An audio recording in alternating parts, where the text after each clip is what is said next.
ঠাকুর, মা, স্বামীজির শ্রীচরণে ভক্তিপূর্ণ প্রণাম জানিয়ে আজকের নিবেদন যুগপ্রবর্তক বিবেকানন্দ, স্বামী অপূর্বানন্দ। স্বামীজি যে ভিক্ষার ঝুলি নিয়ে তার দারিদ্র্যপীড়িত স্বদেশবাসীদের জন্য ধন ও সাহায্য প্রার্থী হয়ে ধনকুবেরের দেশে গিয়েছিলেন, সেই ঝুলি তখনই পূর্ণ না হলেও তার প্রার্থনা ব্যর্থ হয়নি। তিনি মানবাত্মার একটি কোমল তন্ত্রীতে আঘাত করেছিলেন, জানিয়েছিলেন মানবজাতির মধ্যে ঐক্য ও বিশ্বভ্রাতৃত্বের আবেদন। মানুষের কাছে দীন ও আর্ত মানবের জন্য সহানুভূতি প্রার্থনার সুরে বের হয়েছিল তার মুখ থেকে। বর্তমানে প্রাচ্যের অনুন্নত জাতিদের জন্য পাশ্চাত্যের কাছ থেকে যে অপরিমিত অর্থ সাহায্য আসছে তা প্রকাশ করে স্বামীজির আবেদনেরই ফল। তাতে দাতাদের মনে রাজনৈতিক উদ্দেশ্য থাকতে পারে। প্রাচ্যের অগণিত নরনারী যে তাতে উপকৃত হচ্ছে তা অস্বীকার করবার জো নেই। তিনি মানবজাতির অন্তরে যে বিশ্ব মানবতার বীজ বপন করেছিলেন তা শ্রীরামকৃষ্ণের জীবনশৈলীতে সিক্ত ছিল, তাই ওই বীজ কখনো নষ্ট হতে পারে না। স্বামীজির জীবনব্রত কী ছিল তার আভাস পাই তার একখানি চিঠি থেকে।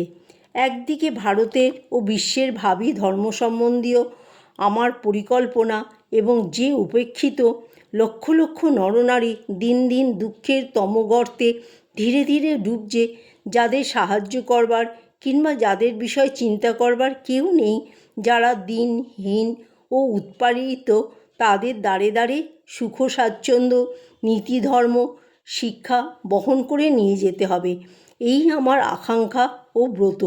এটি আমি উদযাপিত করব কিংবা মৃত্যুবরণ করব। বিশ্ব কল্যাণের বেদিমূলে তার জীবন ছিল উৎসর্গীকৃত।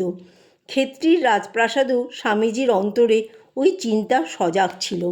তার অনুপ্রেরণার ফলে পরে রাজব্যয়ে ও ধনীদের অর্থে কত অনাথাশ্রম, দাতব্য চিকিৎসালয়, অবৈতনিক বিদ্যাভবন, আত্মত্রাণকারী ও জনহিতকর প্রতিষ্ঠান গড়ে উঠেছে। ক্ষেত্রী রাজার বিশেষ অনুরোধ সত্ত্বেও স্বামীজি বেরিয়ে পড়লেন ক্ষেত্রী হতে পুনরায় আজমির হয়ে আমেদাবাদে। এককালে ওই স্থানের সমৃদ্ধি ও আভিজাত্য এত অধিক ছিল যে লন্ডনের সঙ্গে এর তুলনা হতো। বহু মনোরম জৈন মন্দির, মুসলমানদের প্রসিদ্ধ মসজিদ ও সমাধি মন্দির ভাস্কর্যের শ্রেষ্ঠ কীর্তিস্তম্ভরূপে বিদ্যমান। স্বামীজি ওই সুযোগে স্থানীয় জৈন পণ্ডিতদের কাছে জৈন ধর্ম সম্বন্ধে জ্ঞান অর্জন করলেন। অতঃপর তাকে আমরা দেখতে পাই কপর্দকহীন পরিব্রাজক রূপে ওয়াদওয়ানের পথে, ভিক্ষান্নে শরীর ধারণ, দিনে পথভ্রমণ, রাত্রে বৃক্ষতলে বা দেবমন্দিরাদিতে আশ্রয়। তিনি কখনো বিবিদিশানন্দ বা সচ্চিদানন্দ নামে পরিচিত। ভারতের অগণিত সন্ন্যাসীদের মধ্যে তিনিও আছেন। কম্বল ও একখানি বহির্বাস, দণ্ড কমণ্ডলু, গীতা ও ইমিটেশন অফ ক্রাইস্ট তার সম্বল। সর্বত্রই গরিবদের সঙ্গে বেশি মিশতেন। তাদের সরলতা ও ধর্মবিশ্বাস তাকে বিশেষভাবে আকর্ষণ করত। লিমডিতে স্বামীজির জীবন বিপন্ন হয়। এক ভীষণ অগ্নিপরীক্ষার মধ্যে তিনি পড়েছিলেন। কয়েকদিন শহরে পরিব্রাজক রূপে অতিবাহিত করে তিনি শহরের এক সাধুদের আখড়ায় আশ্রয় নিলেন। সাধুরা সাদরে তাকে অভ্যর্থনা করে একটি নির্জন গৃহে বাসের ব্যবস্থা করে দিল। অনুকূল স্থান মনে করে স্বামীজি ওখানে আশ্রয় নিয়েছিলেন, কিন্তু কয়েকদিনের মধ্যেই বুঝতে পারলেন যে তিনি ভালো জায়গায় আশ্রয় নেননি। দেখতে পেতেন নানা রকমের স্ত্রীলোক আসছে, ধর্মের নামে যত কুৎসিত অনুষ্ঠান।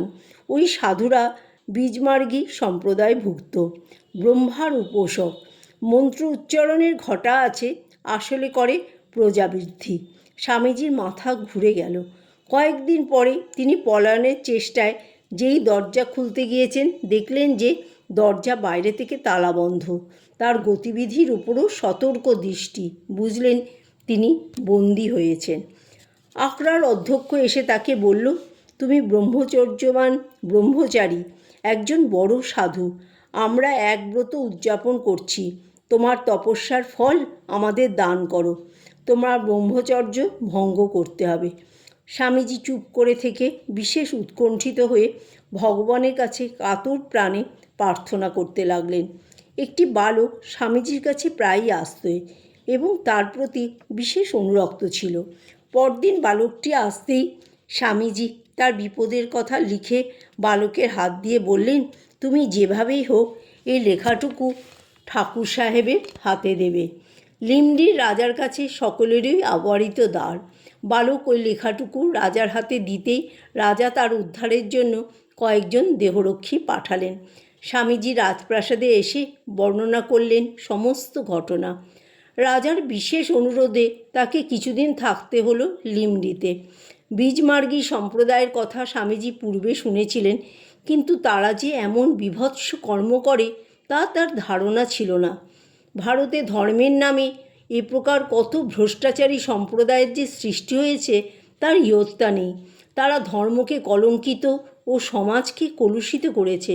ধর্মের নামে দারুণ অধর্মাচরণ করে তারা সরল প্রাণ অশিক্ষিত জনসাধারণকে কুপথগামী করেছে। স্বামীজির শুভাগমনে ঠাকুর সাহেব বিশেষ আনন্দিত হলেন। রাজ্যের প্রসিদ্ধ পণ্ডিতদের সভা আহুত হলো।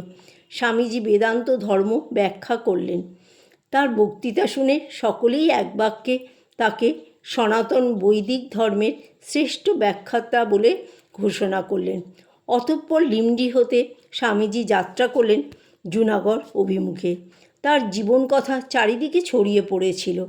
সর্বত্রই বহু লোক তাকে অভ্যর্থনা করত। জুনাগড়ের পথে তিনি ভাবনগর ও সিহোর প্রভৃতি স্থানেও গিয়েছিলেন এবং প্রায় সর্বত্রই সম্মানিত হয়েছিলেন রাজঅতিথি রূপে। জয় ঠাকুর, জয় মা, জয় স্বামীজি।